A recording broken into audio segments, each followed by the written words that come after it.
நடந்து முடிஞ்ச combined engineering service examination தேர்வில் டான்ஜெட்கோ ஏஇயா செலக்ட் ஆகிருக்கிற நம்ம நவீன் அவர்கள் தான் இன்ட்ராக்ட் பண்ண போகிறோம். இது நம்ம சேனலில் போஸ்ட் பண்ணுற ஃபர்ஸ்ட் இன்ட்ராக்டிவ் செஷன். அண்டு இந்த இன்ட்ராக்டிவ் செஷனில் வந்து பார்த்தீங்கன்னா நவீன் அவர்கள் அவங்களோட டயத்தை ஸ்பெண்ட் பண்ணி நிறைய விஷயங்கள் வந்து ஷேர் பண்ணியிருக்காங்க. இந்த இன்ட்ராக்டிவ் செஷன் பார்த்தீங்கன்னா நம்ம கூகுள் மீட்லேயோ இல்லை ஜூம்லேயோ தான் கண்டக்ட் பண்ணலாங்கிற மாதிரி பிளான் பண்ணோம். But video quality, audio quality இது எல்லாத்தையுமே யோசிச்சுட்டு தான், ஏன்னா நம்ம ஜூம் மீட்லேயும் சரி கூகுள் மீட்லேயும் சரி குவாலிட்டி அந்தளவுக்கு எனக்கு கம்ஃபர்டபுளாக ஃபீல் ஆகலை. ஸோ அதனால் வந்து பார்த்தீங்க அப்படின்னா நான் வந்துட்டு கொஷின் வந்து சாருக்கு சென்ட் பண்ணி விட்டேன். சரி, ஓகே, வாங்க வீடியோக்குள்ளே போகலாம். ஓகே, நம்ம இன்ட்ராக்டிவ் செஷனுக்குள்ளே போகிறதுக்கு முன்னாடி பேசிக்காக நம்ம செல்ஃப் இன்ட்ரோ பார்த்துடலாம். நவீன் சார், நீங்கள் யார், எங்கே பிறந்தீங்க, எங்கே படிச்சிங்க அப்படிங்கிற பேசிக்கான விஷயங்களை ஷேர் பண்ணுங்கள். வணக்கம், ஜெய்சம்ஸ் அப்துல் ப்ரோ. மார்னிங். என் பேர் வந்து நவீன். என்னோட நேட்டிவ் டிஸ்ட்ரிக்ட் வந்து பார்த்தீங்கன்னா கிருஷ்ணகிரி. என்னோட யூஜி ட்ரிப்ளி வந்து நான் 2016 saint Joseph's college of engineering சென்னையில் வந்து கம்ப்ளீட் பண்ணேன். இப்போது 2024 என்னோட masters of engineering power electronics drives வந்து இப்போ தான் நான் கம்ப்ளீட் பண்ணி முடித்தேன். காம்படிட்டிவ் எக்ஸாமினேஷன்ஸ் பற்றின அவேர்னஸ் உங்களுக்கு எப்போ ஃபர்ஸ்ட்டாக வந்துச்சு? காம்படிட்டிவ் எக்ஸாமினேஷன்ஸ் பற்றின அவேர்னஸ் உங்களுக்கு யார் கொடுத்தா? நீங்கள் உங்களுடைய ப்ரிப்பரேஷன் ஜேர்னியை எந்த இயர்லேருந்து ஸ்டார்ட் பண்ணீங்க?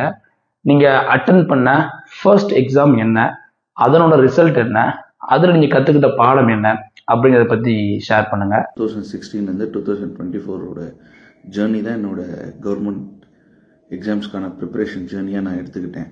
ஸோ அதில் வந்து பார்த்திங்கன்னா நியர்லி ஒரு 20 எக்ஸாம்ஸ் வந்து நான் எழுதியிருக்கேன். அதில் சில நிறைய அப்ஸ் அண்ட் டவுன்ஸ் வந்து இருக்குது. அந்த நிறைய அப்ஸ் அண்ட் டவுன்ஸை வந்து எனக்கு தெரிஞ்ச அதில் நான் கெயின் பண்ண என்னோடய எக்ஸ்பீரியன்ஸ் வந்து இந்த இடத்துல நான் ஷேர் பண்ண விரும்புகிறேன். ஸோ ஃபஸ்ட் டைம் எப்போ எனக்கு வந்து இந்த யார் வந்து யார்கிட்ட இருந்து எனக்கு இந்த காம்படிட்டிவ் எக்ஸாம்ஸ் அப்படின்னு இருக்குன்னு எனக்கு தெரிஞ்சது அப்படின்னா, இந்த மொத்த ப்ராசஸ்க்கும் எனக்கு பேஸாக இருந்தது யார் அப்படின்னா தங்கராஜ் சார். தங்கராஜ் சார் வந்து யார் அப்படின்னா கவர்மெண்ட் காலேஜ் ஆஃப் இன்ஜினியரிங் திருநெல்வேலியில் அசோசியேட் ப்ரொஃபஸராக இருக்கார். அவர் பார்த்தீங்கன்னா கிருஷ்ணகிரி பர்கூர் காலேஜில் வந்து பர்கூர் இன்ஜினியரிங் காலேஜில் வந்து ஸ்டாஃபாக இருந்தார். ஒரு உண்மை சொல்லணும்னா ஃபஸ்ட்டு அவர் நாங்கள் விசிட் பண்ணது எதுக்காக விசிட் பண்ணோம் அப்படின்னா, கவர்மெண்ட் எக்ஸாம்ஸ் அப்போல்லாம் ஒரு டாக் இருக்கும். 2016 டாக் இந்த சென்ஸ் நம்ம எல்லாருமே அதான் நினச்சிருப்போம். கவர்மெண்ட் எக்ஸாம்ஸ்னால் காசு கொடுத்து தான் உள்ளே போகணும். அப்போது நானும் என்னோடய ஃபாதரும் 2 பேரும் போய் அவர்கிட்ட என்ன கேட்டோம் அப்படின்னா, சார் இது வந்து பியூர்லி மெரிட்டா இல்லை வந்து ஏதாவது வந்து மணி வச்சு தான் நம்ம ஜாப் வாங்குற மாதிரி இருக்குமா சார்? அப்படி மணி வச்சு ஜாப் வாங்குற மாதிரி இருந்தது அப்படின்னா எந்த வேலை சார் நம்ம போகிறது அப்படின்னு தான் முதல்ல நான் வந்து அவர் அப்ரோச் பண்ணேன். அப்போ அவர் வந்து, தம்பி இதெல்லாம் பியூர் மெரிட்டு. அவர் வந்து 2008 பேட்ச் அசிஸ்டன்ட் ப்ரொஃபஸர் வந்து டிஆர்பி அசிஸ்டன்ட் ப்ரொஃபஸர் 2008 பேட்ச். அவர் வந்து மெரிட்டில் வந்தார். அப்போல்லாம் 8 சீட்ஸோ 9 சீட்ஸோ தான் கன்ஃபர் பண்ணாங்க ட்ரிப்ளிக்கு. ஸோ அதில் one of the seats crack பண்ணி அவர் உள்ளே வந்தார். அவர் வே ஆஃப் மெத்தட் அவரோட வே ஆஃப் மெத்தட் வந்து எனக்கு சொல்லிக் கொடுத்தாரு. காம்படிட்டிவ் எக்ஸாம்ஸ் எப்படி வந்து படிக்கணும். அவர் வந்து முக்கியமாக எங்களுக்கு என்ன சொன்னார்னா, ப்ரீவியஸ் இயர் கொஷின்ஸும் புக் பேக் கொஷின்ஸையும் நல்லா பார்த்துக்கோப்பா. மேக்ஸ் ஆஃப் வந்து புக் பேக் கொஷின்ஸ் தான் ரொம்ப இம்பார்ட்டண்ட்டாக கேட்பாங்க, ஐஏஎஸ் கொஷின்ஸ் அப்படின்னு ஃபஸ்ட்டு சொன்னார். இதுதான் ஃபஸ்ட்டு ஸ்டெப்பு நான் உள்ளே வந்தது. ஸோ அவர் தான் எனக்கு முதல்ல வந்து காம்படிட்டிவ் எக்ஸாம்ஸ்னால் என்ன அப்படின்னு சொன்னார். ஆனால் அப்படி அவர் காம்படிட்டிவ் எக்ஸாம்ஸ் எல்லாம் அவர் அதை பற்றி நமக்கு சொன்னாலும் அப்போ ஒரு யங் ஏஜ். ஏன்னா நான் வந்து காக்னிசன்ட்டில் பிளேஸ் ஆகிருந்தேன் அப்போ சிடிஎஸில் ஐடியில் சோலைங்கன் ஒரு பிரான்ச்சில் வந்து நான் டெவலப்பராக போய் எனக்கு கேம்பஸில் பிளேஸ் ஆனேன். பட் எனக்கு வந்து எங்கள் அப்பா வந்து முழு சப்போர்ட் பண்ணார். வேணா ஐடி ஃபீல்டு வந்து நமக்கு செட் ஆகுது, ஸோ அதனால் நீ வந்து கவர்மெண்ட் எக்ஸாம்ஸ் படி அப்படின்னு எனக்கு டிங்கிள் பண்ணதும் எங்கள் அப்பா தான். அப்பாவும் தங்கராஜ் சார் தான் முழு மோட்டிவேஷனாக எனக்கு வந்து இதை நீ பண்ணு அப்படின்னு சொல்லிட்டு எனக்கு ரொம்ப ஒரு ஹோப்பும் கரேஜும் கொடுத்தது அவங்க தான். சரி, ஓகே, இப்போ இந்த ப்ராசஸ்க்குள்ளே நம்ம இறங்கிட்டோம். ஆனாலும் ஒரு இன்செக்யூரிட்டினஸ் எனக்குள்ளே இருந்துக்கிட்டே இருந்தது. நம்ம என்ன பண்ணுவோம் அப்படின்ற இன்செக்யூரிட்டிஸ் இருந்தது. இருந்தாலும் துணிஞ்சு நான் வந்து அந்த ஃபீல்டில் நான் இறங்கினேன். அதுக்கு முழுக்க காரணம் வந்து தங்கராஜ் சார் தான். ஸோ அதுக்கப்புறம் வந்து என்னோடய ப்ரிப்ரேஷன்ஸை நான் ஸ்டார்ட் பண்ணி எடுத்துகிட்டு போய் மூவ் பண்ணேன். என்னதான் நம்ம வந்து ஒரு நமக்குள்ளே நம்மளே வந்து மோட்டிவேஷன் பண்ணாலும், நம்ம ரொம்ப தைரியமாக இருந்தாலும், நம்மளால் வந்து சாதிக்க முடியும், நம்மளால் கிராக் பண்ண முடியும்னு நம்ம நினச்சாலும், நிறைய டைம் வந்து நம்மளை வந்து லோன்லினஸ் வந்து ஹிட் பண்ணும், தட்டும். லோன்லினஸ் வந்து தட்டும். லோன்லினஸ் இன் த சென்ஸ் ஒரு பயம், ஒரு ஆன்சைட்டி, நம்ம கரெக்டாக பண்ணுறோமா அப்படின்னு சொல்லிட்டு நமக்கு தட்டும். அது எது வரைக்கும் தட்டும் அப்படின்னா, அன்லெஸ் ஆர் அன்டில் அதில் நமக்கு கான்ஃபிடென்ஸ் பில்ட் ஆகிற வரைக்கும் நமக்கு தட்டும். சரிப்பா, இப்போ நான் கான்ஃபிடென்ஸும் பில்ட் பண்ணிட்டேன். இப்படி கான்ஃபிடென்ஸ் எப்படி பில்ட் ஆகும்? ஓரளவுக்கு வந்து சப்ஜெக்ட்ஸையும் ஓரளவுக்கு நான் படிச்சுட்டேன். அப்பயும் ஒரு இன்செக்யூரிட்டினஸ் நமக்கு வரும், ஒரு பயம் வரும், ரொம்ப டவுனாக ஃபீல் பண்ணுவோம். இப்போ நான் அது ஏன் நமக்கு அது வருது அப்படின்னு சொல்லிட்டு நான் தேடையில தான் டிசிப்ளினில் வந்து நான் லேக் ஆகிறேன்றது தெரிஞ்சுது. Discipline in the sense hard ஒர்க்குன்றது ஒரு வாரம் தொடர்ந்து ஹார்ட் ஒர்க்காக ப்ரிப்பேர் பண்ணுவேன். ரொம்ப இன்டென்ஸாக 1 வீக் ரொம்ப இன்டென்ஸாக ப்ரிப்பேர் பண்ணுவேன். பார்த்தீங்கன்னா 13 hours 14 hours ப்ரிப்பேர் பண்ணுவேன். 1 வீக் 10 days. கடைசியில் பார்த்தீங்கன்னா நான் சேலமில் படிச்சுட்டு இருந்தேன். இப்போது சேலம்லேருந்து கிளம்பி ஊருக்கு வந்துடுவேன். ஊருக்கு வந்துட்டேன்னா இங்கே ஒரு 1 வீக் அப்படியே அந்த டோட்டல் அப்சைட் டவுன் சேஞ்ச் ஆகிடும். படிக்க மாட்டேன், விட்டுருவேன். இப்படி தான் இது ஒரு ரோலர் கோஸ்டர் மாதிரி போயிட்டே இருந்தது. அப்போ அந்த 1 வீக் படிக்கிற அந்த டைமில் ஒரு பாசிட்டிவ்னஸாக இருக்கும். திருப்பி அந்த 1 வீக் அங்கேருந்து ஊர்லேருந்து வந்த ஒரு 2 days ஜாலியாக இருக்கும். ஓகே, நம்ம ஒரு ப்ரோக்ரஸில் இருக்கோம், யாரை கேட்டாலும் படிச்சுட்டு இருக்கோம். பசங்கள்லாம் என்ன, பசங்க இந்த சென்ஸ் இதுக்கு முன்னாடி இந்த ப்ரெடிசஸர்லாம் வந்து என்ன சொல்லுவாங்க அப்படின்னா, கன்சிஸ்டன்சியாக படிப்பா. ப்ரெடிசஸ் இந்த சென்ஸ் சக்ஸஸ் ஆனவங்க, ஆஸ்பிரன்ஸ் கிடையாது, சும்மா படிச்சுட்டு இருந்த ஆஸ்பிரன்ஸ் கிடையாது. உண்மையாகவே இந்த ஃபீல்டில் சக்ஸஸ் ஆனவங்க என்ன சொல்லுவாங்கன்னா, keep on learning. At least 3 to 4 hours நீ புக் எடுத்து ஏதாவது ஒன்று படிச்சுட்டே இரு, அப்போ தான் உனக்கு அந்த ஒரு பதற்றன்றது வராது அப்படின்வாங்க. அப்போ அதுதான் மெயின் திங். நம்ம ரொம்ப டவுனாக இருக்கிறதுக்கு மெயின் ரீசன் என்ன அப்படின்னா, நம்மகிட்ட கன்சிஸ்டன்சி லேக், டிசிப்ளின் லேக்காக இருக்கும். ஸோ அதை நம்ம சரி செஞ்சுட்டோம்னாலே அட்லீஸ்ட் 2 hours சும்மா ஏதோ 1 or 2 days எக்ஸ்கியூசஸ் ஓகே. ஏன்னா நம்ம வந்துட்டோம், இந்த ஃபீல்டுக்குன்னு வந்துட்டோம். நம்மளால் இது வந்து இதுதான் ப்ராசஸ், இதுலேருந்து நம்மளால் வெளியே போக முடியாது. இல்லை நான் வந்து இப்படியெல்லாம் நான் வந்து இப்படி இந்த மாதிரி இந்த ப்ராசஸில் வந்து எனக்கு டைமே இல்லை, எனக்கு அதெல்லாம் படிக்க முடியல அப்படின்னா அட்லீஸ்ட் ஒரு half an hour, மார்னிங் ஒரு half an hour, ஈவினிங் ஒரு half an hour, இந்த கன்சிஸ்டன்சி இந்த டிசிப்ளினையும் வைக்க அதுவே குமுலேட்டிவாக பில்ட் ஆகிட்டு போயிட்டே இருக்கும். நான் வந்து கடைசியில் இப்போ நோட்டிஃபிகேஷன் வரட்டும், ஒரு நான் அந்த 3 months வந்து முடிச்சிருவேன் அப்படின்னு சொல்கிறதெல்லாம் கண்டிப்பாக அது வந்து சாத்தியமே கிடையாது. அப்படி ஆஸ்பிரன்ஸ் கிளியர் பண்ணியிருக்காங்கன்னா ஹிஸ்ட்ரி ஆஃப் கவர்மெண்ட்டில் வந்து ரொம்ப ரேர். 1-2 பேர் வருவாங்க, அவங்களுக்கும் லக் வந்து பயங்கரமாக இருக்கும். இல்லை அவங்க வந்து ஓரளவுக்கு அது எப்படின்னு என்னால் சொல்ல தெரியல, அப்படி அது ரேர். ஸோ டவுனாக ஃபீல் பண்ணுறப்போ அதுக்கு ரீசன் நம்ம புரிஞ்சுக்கிடணும். அதுக்கு காரணம் என்ன அப்படின்னா, நம்ம வந்து கன்சிஸ்டன்சியாகவும் டிசிப்ளினாகவும் நம்ம வந்து அது வந்து அந்த காம்படிட்டிவ் எக்ஸாம்ஸை நம்ம அணுகலன்னு அர்த்தம். நம்ம வெளியே கேட்டால் நம்ம ஆஸ்பிரண்ட் சொல்லிப்போம், ஆனால் நம்மகிட்ட கன்சிஸ்டன்சி இருக்குது. ஸோ டிசிப்ளின், கன்சிஸ்டன்சி வந்து ரொம்ப ரொம்ப ரொம்ப ரொம்ப ரொம்ப முக்கியம். ஸோ இது வந்து நான் என்னோட ஜேர்னியில் கற்றுக்கிட்ட 2வது விஷயம். நான் வந்து 2017 ஃபஸ்ட்டு பாலிடெக்னிக்கில் வந்து நான் கிளியர்டு. அவரோட மென்டரில் கிளியர் பண்ணேன். யார், தங்கராஜ் சாரோட மென்டரில் நான் வந்து 2017 பாலிடெக்னிக் 107 எடுத்து நான் கிளியர் பண்ணியிருந்தேன். கிளியர் இந்த சென்ஸ் மெரிட். அப்போ ஆக்சுவலாக 6th பிளேஸில் இருந்தேன். என்னோட கோட்டாலாம் நான் 6th பிளேஸில் இருந்தேன். 10 சீட்டுக்கு 6th அது கன்ஃபார்ம். அட்லீஸ்ட் 10th சீட்டாக நான் எடுத்துருந்துருப்பேன். பட் அது உங்களுக்கே தெரியும், இஷ்யூஸ் வந்து கேஸ் போட்டு எடுத்துகிட்டு போனாங்க. அப்போ எனக்கு தெரியாது நம்மளோட ஜேர்னி வந்து நியர் டு இது வந்து ஒரு லாங் லாஸ்டிங் ஜேர்னியாக வரும். இன்னும் அடுத்து நம்ம ஒரு 3 to 4 years வந்து ஸ்ட்ரைவ் பண்ணுற மாதிரியான சூழ்நிலைகள் வரும்ன்றது எனக்கு ரியாலிட்டியில் அப்போ எனக்கு தெரியாது. ஸோ அந்த கேசஸ்க்கு வந்து நாங்களும் இறங்கி வந்து போராடினோம். இப்போ தட் மீன்ஸ் ஜுடிஷரி மூலம் நாங்கள் ட்ரை பண்ணோம், பட் அது எங்களுக்கு கிடைக்கல. ஸோ அப்போ 2017 முடிச்சுட்டு அடுத்து ஒரு இபி வந்தது. அந்த இபிலையும் நான் வந்து செலக்ட் ஆனேன், பட் எனக்கு அது போஸ்டிங் கிடைக்கல. ஸோ 33.667 அந்த இபியில் நான் எடுத்தேன். என்னடா நம்ம பாலி கிளியர் பண்ணோம், இபியும் கிளியர் பண்ணோம், சிவி போகிறோம், பட் 35 முடிஞ்சிருச்சு. அப்புறம் ஒரு எக்ஸாம்ஸ் எழுதுறேன். என்ன எக்ஸாம்ஸ் அப்படின்னா, கோல் இண்டியா லிமிடெட் அப்படின்னு சொல்லிட்டு ஒரு எக்ஸாம்ஸ் எழுதுறேன். திருவண்ணாமலையில் போய் எழுதிட்டு வரேன். அந்த எக்ஸாம்ஸும் கிளியர் ஆகுது. ஆனால் பார்த்தீங்கன்னா நெக்கில் போகிறேன். இந்த மீன்ஸ் ஒரு 10 marks 15 marksல எனக்கு அது போஸ்டிங் இன் சென்ஸ் இன்டர்வியூ ஸ்லாட்டுக்கு போகுது. அப்புறம் HIL ஹிந்துஸ்தான் ஆர்டினாட்டிக்ஸ் லிமிடெட்னு எக்ஸாம் எழுதுறேன். அதெல்லாம் பார்த்தீங்கன்னா ரொம்ப காம்படிஷன் இருக்கிற எக்ஸாம்ஸ். ஸோ அதெல்லாம் கிளியர் ஆகலை.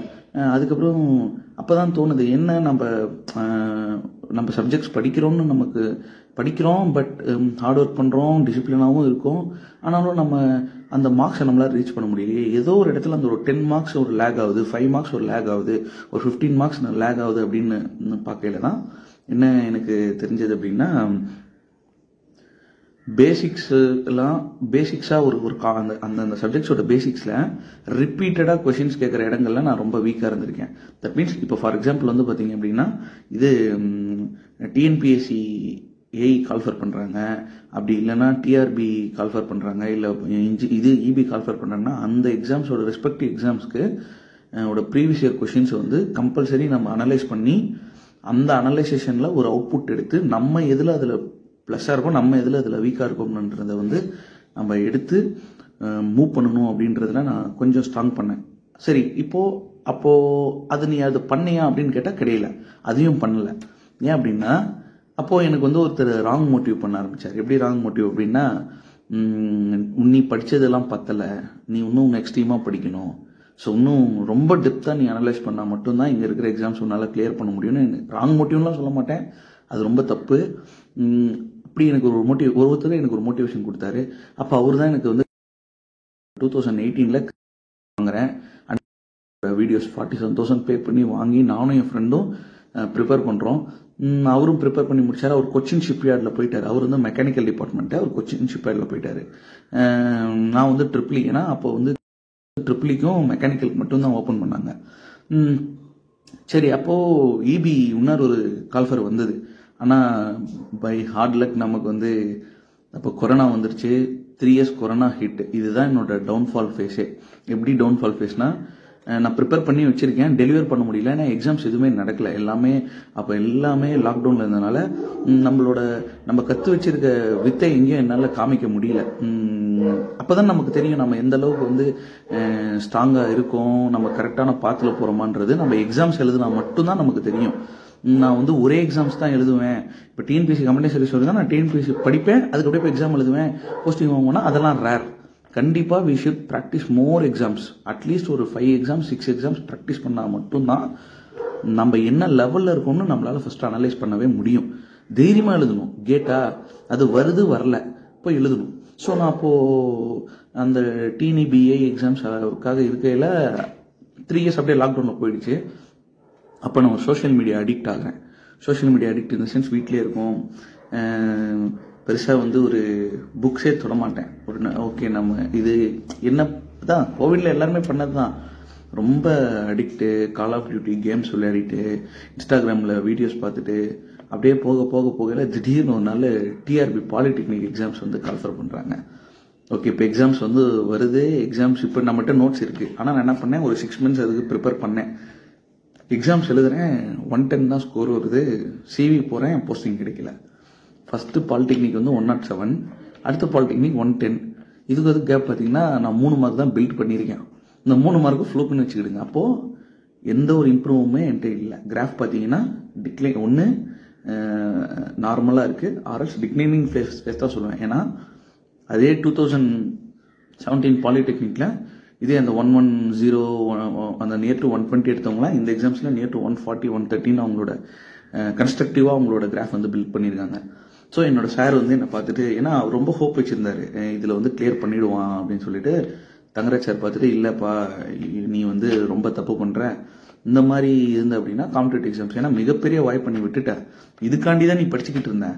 இப்போ மற்றவங்களுக்கெல்லாம் வந்து மற்றவங்க கவர்மெண்ட் எக்ஸாம்ஸ் ட்ரை பண்ணுறவங்க ஏதோ ஒரு ஜாப்ல இருக்கவங்களுக்கு அவங்களுக்கு ஆல்டர்னேட்டிவ் ஒரு ஜாப் இருக்குது. பட் இப்போ உனக்கு 24-25 ஏஜ் ஆயிடுச்சு. இதை நம்பி இருந்து இப்போ இது போயிடுச்சு. இப்போது நீ வந்து உன்னை நீ சேஞ்ச் பண்ணிக்கிற ஒரு இதில் வரணும். நீ எங்கே தப்பு பண்ணன்னு அனலைஸ் பண்ணி பார்க்கல. உண்மையாக சொல்கிறேன், டிஆர்பி பாலிடெக்னிக்கோட கொஷின்ஸ் வந்து ஆப்டான கொஷின், ரொம்ப ஒர்த்து கொஷின். நல்ல அது ஒரு ஆஸ்பிரன்ஸ்க்கெல்லாம் லட்டு மாதிரி அந்த கொஷின்ஸ். நல்ல கான்செப்டாக ப்ரிப்பேர் பண்ணிட்டு போயிருந்தா லட்டு. ஸோ 2017 நான் எப்படி ப்ரிப்பேர் பண்ணணும் அதே ஐடியாவை நான் இம்ப்ளிமெண்ட் பண்ணுறேன். அதுதான் என்னோட ஃபெயிலியருக்கான காரணம். ஸோ இப்போ அதை தான் நான் சேஞ்ச் பண்ணுறேன். அடுத்து எந்த எக்ஸாம்ஸும் வரல, ரொம்ப ட்ரையாக இருக்குது. அப்போது கம்பைன்ட் இன்ஜினியரிங் சர்வீஸ் எக்ஸாம்ஸ் வந்து கால்ஃபர் பண்ணல. அதில் நான் என்ன அனலைஸ் பண்ணேன் அப்படின்னா, இது வரைக்கும் கேட்ட கம்பைன்ட் இன்ஜினியரிங் சர்வீஸ் கொஷின்ஸில் எங்கேருந்து கொஷின்ஸ் கேட்டிருக்காங்க, எந்தெந்த ஏரியா. ஃபார் எக்ஸாம்பிள் மெஷர்மெண்ட்ஸ் எடுத்துக்கிட்டோம் அப்படின்னா எரர் இருக்குது, மெஷரிங் இன்ஸ்ட்ருமெண்ட்ஸ் இருக்குது, எனர்ஜி மீட்டர் இருக்குது, இந்த மாதிரி நிறைய இருக்குது. ஸோ இதில் மோஸ்ட்டாக எந்தெந்த ஏரியாவிலேருந்து கொஷின் கேட்குறாங்க, என்ன மாதிரி கொஷின் கேட்குறாங்கன்றதை அனலைஸ் பண்ணுறதுக்கே நானும் என்னோட கொலீக்ஸ் ஒரு 2 பேர் இருக்கோம். நாங்களே அதுக்கே கிட்டத்தட்ட பார்த்தீங்கன்னா ஒரு 1 வீக் டைம் எடுத்து அதை அனலைஸ் பண்ணோம். ஓகே, இந்தந்த ஏரியாவிலேருந்து தான் கொஷின்ஸ் ரைஸ் பண்ணுறாங்க, ரிப்பீட்டடாக அந்த ஏரியாவிலேருந்து கொஷின் வருது.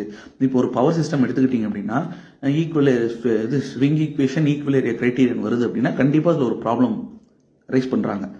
அப்படின்ற பட்சத்துக்கு அந்த ப்ராப்ளமை பார்க்காம போனால் முடிஞ்சு போச்சு. இப்போது ஒரு சப்ஜெக்டில் அந்த 1 மார்க்கை நம்ம விடுறன்ற பட்சத்துக்கு 10 சப்ஜெக்டில் 10 மார்க் விடுறோம். இதுதான் அந்த 10 மார்க் லேகோட ஒரு மந்திரமே. இது கொஞ்சம் பர்சனல் கொஸ்டின். நம்மளுடைய JSMS அகாடமி யூடியூப் சேனல் மூலியமா ஆல்ரெடி நல்லா ப்ரிப்பேர் பண்ண ஆஸ்பிரன்ஸுக்கான POQ செஷன் நம்ம ப்ரொவைட் பண்ணிட்டு வர்றோம். இது போக பிகினர்ஸ்க்கு பார்த்தீங்கன்னா நம்ம பெய்ட் கோர்ஸுமே ப்ரொவைட் பண்ணுறோம். ஒரு சில கிளாஸஸ் யூடியூப்லேயே நம்ம நடத்தியிருக்கோம். 150 ஹார்ஸ் பக்கமாக நம்ம நடத்தியிருக்கோம்.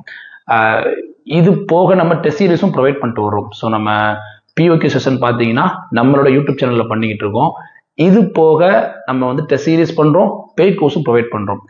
நம்மளுடைய யூடியூப் கிளாஸஸ், அப்புறம் டெஸ்ட் சீரியஸ், அப்புறம் நம்மளுடைய பெய்ட் கோர்ஸ், இது எல்லாத்தையுமே நீங்கள் நிறைய பேருக்கு வேர்ட் ஆஃப் மவுத்தில் ப்ரொமோட் பண்ணியிருக்கீங்க. மோர் தென் 10+ ஸ்டூடெண்ட்ஸ் பக்கமாக உங்கள் பேரை சொல்லி பர்ச்சேஸ் பண்ணியிருக்காங்க. மேக்ஸிமம் வேர்ட் ஆஃப் மவுத்தில் ஒருத்தவங்க நம்ம கிட்ட கோர்ஸ் கேட்குறாங்க அப்படின்னாலுமே நம்மளுடைய டெமோ கிளாஸ் இருக்கு. இந்த வீடியோ பார்க்குற உங்களுக்கும் நான் சொல்கிறேன், கீழே டிஸ்கிரிப்ஷன் அண்டு கமெண்ட் செக்ஷனில் நம்ம சேனலில் இது வரைக்கும் நடத்தின 150 ஹார்ஸ்க்கான கிளாஸஸ் பார்த்தீங்கன்னா நான் கீழே கொடுத்துருக்கேன். போய் செக் பண்ணி பாருங்க. 150 ஹார்ஸில் ஒரு 15 மணி நேரமாவது பாருங்க. ஓகேங்களா? ஒரு பானை சோற்றுக்கு ஒரு சோறு பதம்னு சொல்லுவாங்கல்ல. ஸோ அந்த மாதிரி பாருங்க. உங்களுக்கு என்னுடைய வே ஆஃப் டீச்சிங் அப்ரோச் பிடிச்சிருக்கு, ஓகே இவரோட ஜேர்னி நம்ம கன்டினியூ பண்ணணும்னா கிராக் பண்ண முடியும் அப்படின்னா கீழே தெரியுற வாட்ஸ்அப் நம்பருக்கு கான்டாக்ட் பண்ணுங்க. சரி, ஓகே. இப்போ என்னுடைய கேள்வி நவீன் சார் கிட்ட, நம்மளுடைய ஆன்லைன் கிளாஸை நீங்க ப்ரொமோட் பண்றதுக்கு எது உங்களுக்கு முக்கியமான காரணமா இருந்துச்சு? நம்மளுடைய யூடியூப் சேனல்ல ஃபர்ஸ்டா என்னுடைய இந்த JSMS அகாடமி சேனல்ல நீங்க பார்த்த முதல் இம்ப்ரெசிவான வீடியோஸ் என்ன? நம்மளுடைய சேனலுடைய ஃபேவரட் பிளேலிஸ்ட் என்ன அப்படிங்கிறத ஷேர் பண்ணீங்க அப்படின்னா அப்கமிங் ஆஸ்பிரண்ட்ஸுக்கும் பயங்கர ஹெல்ப்ஃபுல்லா இருக்கும். இந்த கோவிட் பீரியட்ல ரொம்ப டவுனாக இருந்த டைம்ல தான் JSMS சாரோட வீடியோ ஃபர்ஸ்ட் பார்க்குறேன். என்ன வீடியோ அப்படின்னா இன்டகிரேஷன் அண்ட் டிஃபரன்ஷியேஷன் வீடியோவை பார்க்குறேன். அந்த இன்டகிரேஷன் அண்ட் டிஃபரன்ஷியேஷன் வீடியோவில் சார் சும்மா அவ்வளோ, அது எப்படி சொல்கிறதுனே தெரியல.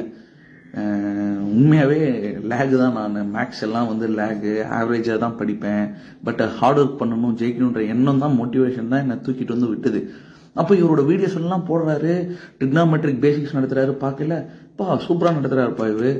ஸோ என் ஃப்ரெண்ட்ஸ்க்கு எனக்கு தெரிஞ்ச என் கொலீக்ஸ்க்கெலாம் நாங்களாம் சேர்ந்து பார்ப்போம், அந்த பேசிக்ஸ்லாம் எடுத்து வச்சுப்போம். ஏன்னா அப்போ EB சிலபஸ் சேஞ்சுனே நமக்கு தெரியாது. அந்த நோட்ஸ் எல்லாம் எடுத்து அதெல்லாம் இப்பயுமே நான் ஃபைல் பண்ணி வச்சிருக்கேன். அதுக்கப்புறம் தான் இவர் முதல்ல கண்ட்ரோல் சிஸ்டம்ஸோட பிளேலிஸ்ட் ஒன்று போட்டார். அந்த கண்ட்ரோல் சிஸ்டம் பிளேலிஸ்ட் பார்த்தீங்க அப்படின்னா அதில் பர்டிகுலராக சொல்லணும் அப்படின்னா போர்டே பிளாட்டும் phase cross over frequency, gain cross over ஃப்ரீக்வன்சிக்கு ஒரு ப்ராப்ளம் நடத்திருப்பார் சார். இப்பயும் இருக்கும் அது வீடியோ, ஏன்னா ஃப்ரீ ஆக்சஸ் தான் கொடுத்துருப்பார். ஒருத்துங்க அந்த வீடியோலாம் கையில் கூட அவ்வளோ ஸ்ட்ரகிள் பண்ணோம் அந்த விஷயத்தெல்லாம் கற்றுக்கிட்டுறதுக்கு. பட் அப்பயும் நம்மளால் அதை கற்றுக்கிட முடியுமா, ரொம்ப ஈஸியாக கற்றுக்கிட முடியுமான்னா முடியாது. ரொம்ப சுற்றுவாங்க அவங்க. இவர் வராரு, ஒரு இதுதான்ப்பா இதை பார்த்துக்கோங்க, இதை பண்ணுங்க, 3 செம்ம போடுங்க அப்படின்னு சொல்லிட்டு போயிட்டாரு. அப்போ தான் பார்த்தேன், ஓகே நம்ம தமிழ் கம்யூனிட்டி, யூடியூபோட தமிழ் கம்யூனிட்டியில் முதல்ல எலக்ட்ரிக்கலுக்கு தமிழில் கிளாஸ் எடுத்த முதல் யூடியூபர் எனக்கு தெரிஞ்சதுன்னா அது நம்ம JSMS அப்துல் சார் தான். ஸோ இவர் ஒரு அண்டர் ரேட்டட் ஜெம். நான் அப்படி தான் சொல்லுவேன். அவரை எப்பயுமே he's an under rated GeM. அவ்வளோ கிளாஸஸ் அப்படியே அவ்வளோ கிளாரிட்டி. அதுக்கப்புறம் அவர் என்ன பண்ணுறாருன்னா அவர் கன்ஸ்ட்ரக்டிவாக பில்ட் பண்ணுறாரு. நான் என்ன அவரை பற்றி நினச்சிட்டு இருந்தேன் அப்படின்னா, இவர் பாலிடெக்னிக்கோ இல்லை அடுத்து ஏதாவது EB இல்லைன்னா TNPSC சார் முடிச்சுட்டு கிளம்பிடுவார் அப்படின்னு நினச்சேன். அப்புறம் தான் அவரோட விஷன் கேட்டதான் மிகப்பெரிய விஷன் அவருக்கு. நம்மெல்லாம் அந்த விஷனில் சும்மா ஒரு பார்ட்டில் தான் இருக்கும். சார் ஒரு ஹோல் ப்ராசஸே வச்சுட்டு தான் ரன் பண்ணிட்டு இருக்காரு.